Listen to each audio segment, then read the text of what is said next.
ओं सर्वमंगलमंगल्ये शिवे सर्वार्थसाधिके शरण्ये त्र्यंबके गौरी नारायणी नमस्तुते।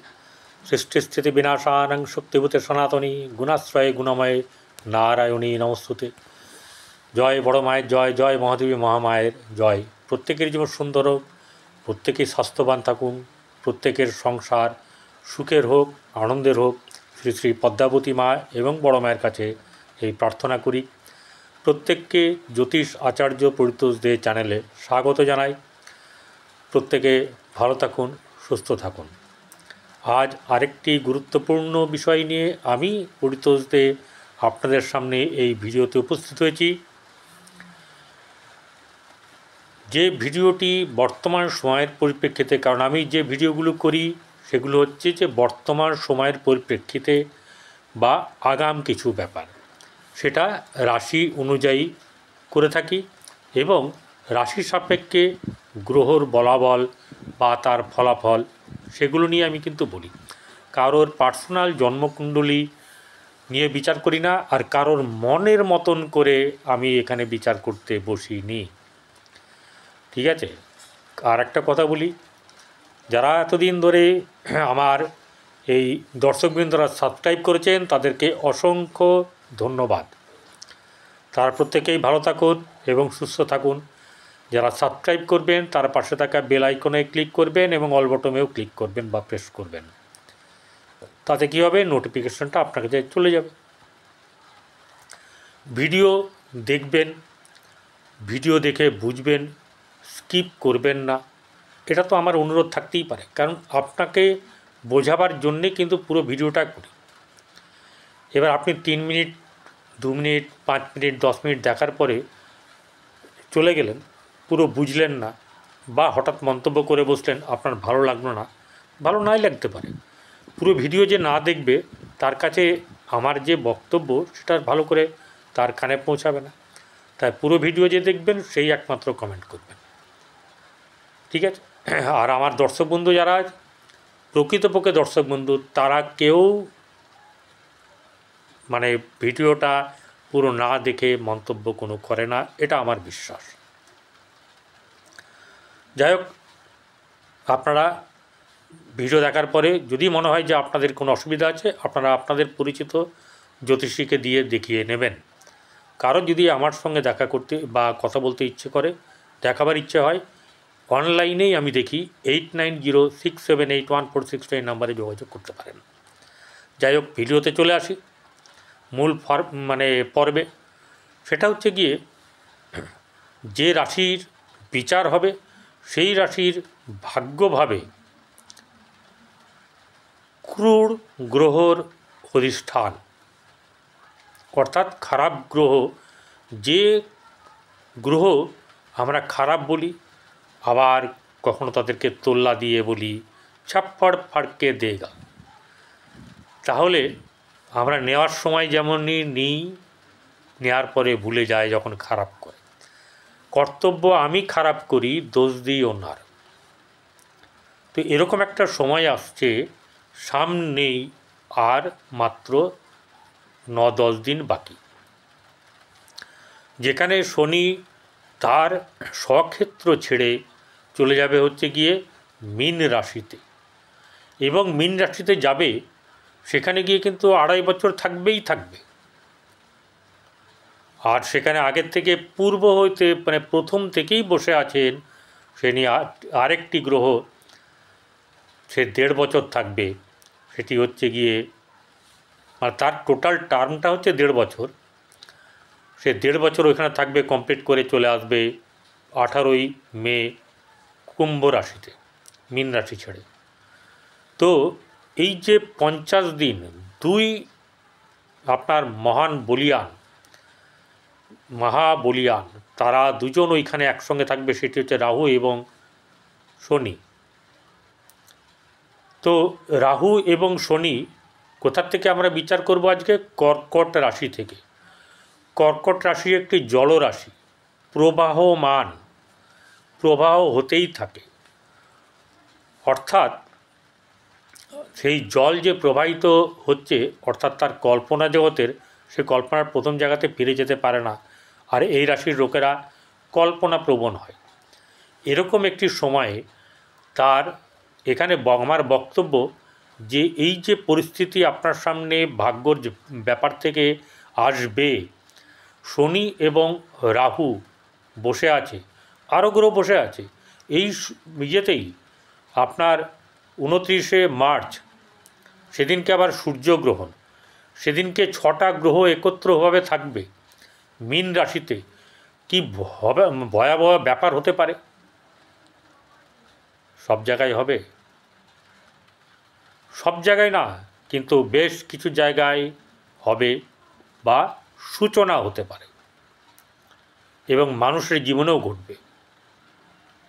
তাহলে আপনার ভাগ্যভাবে কী এমন ঘটতে পারে এই দুই বলিয়ান যে যারা আছে, যারা দীর্ঘকাল ধরে থাকে।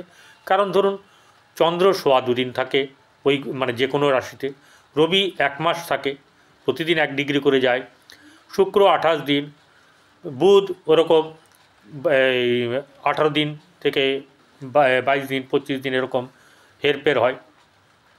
যখন বকরি থাকে তখন একটু তো বেশি লেন্দি হবেই, এরকম ব্যাপার। সেখানে রাহু 1.5 বছর একটা রাশিতে থাকে, শনি থাকে একটা বছর রাশিতে 2.5 বছর। তাহলে এদের প্রভাবটা, এই 6টা গ্রহের প্রভাব মানে ভাগ্য রাশিতে বসে থাকবে। তাহলে ভাগ্য চমকাবে নাকি ভাগ্য আপনাকে বিড়ম্বনায় ফেলবে? চলুন দেখি। প্রথম কথা হচ্ছে যে সেখানে কারা কারা বসে আছে আপনার ফরে, সেটা দেখার ব্যাপার আছে।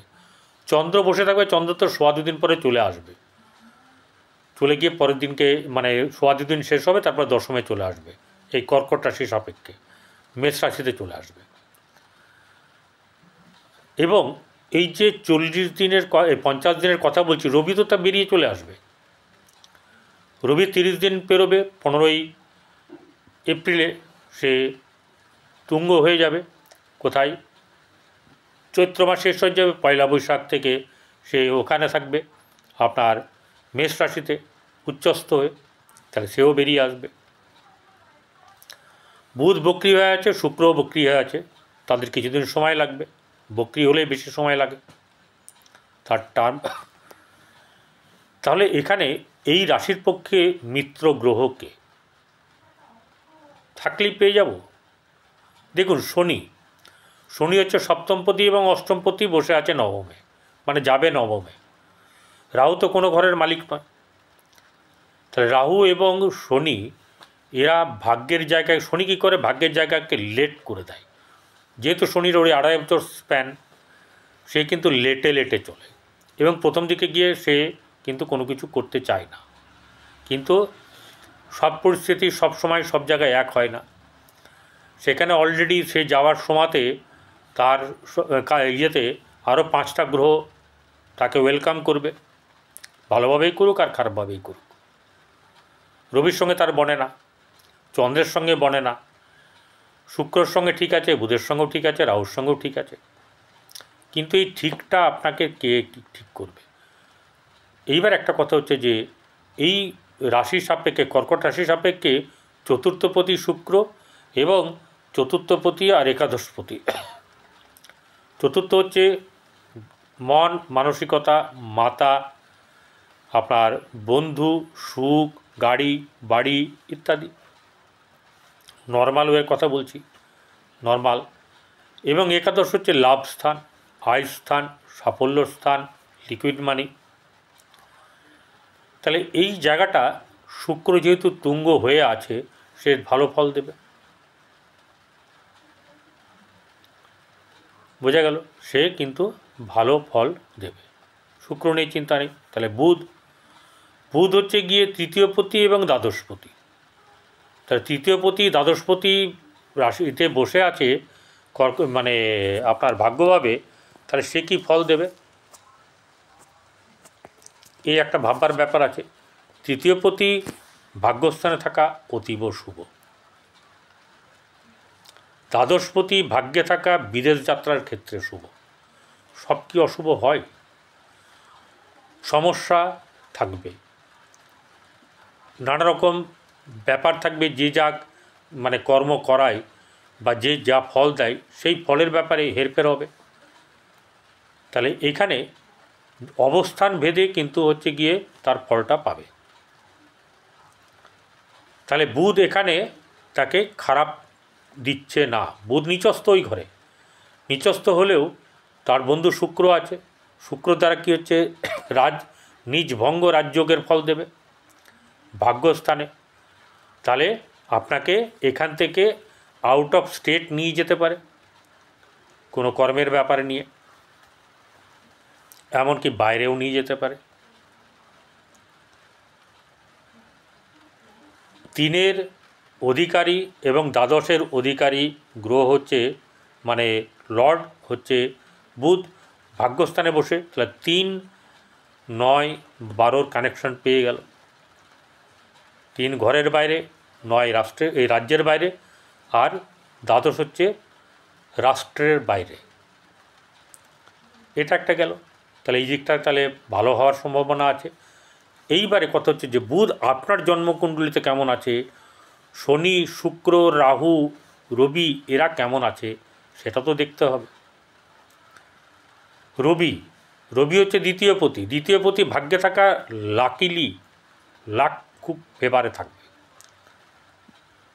তাহলে সরকার থেকে বা সরকার সম্পর্কিত ব্যাপার থেকেও লাভ আসার সম্ভাবনা থাকবে।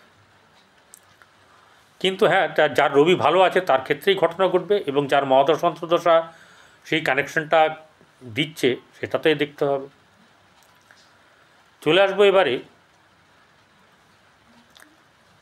চন্দ্রর জায়গায়। চন্দ্র রাশিপতি সেখানে বসে আছে, তাহলে সে তো দিতে চাইবেই। সে ভাগ্যকে ভালো ফল দেওয়ার জন্যে চেষ্টা করবে, কিন্তু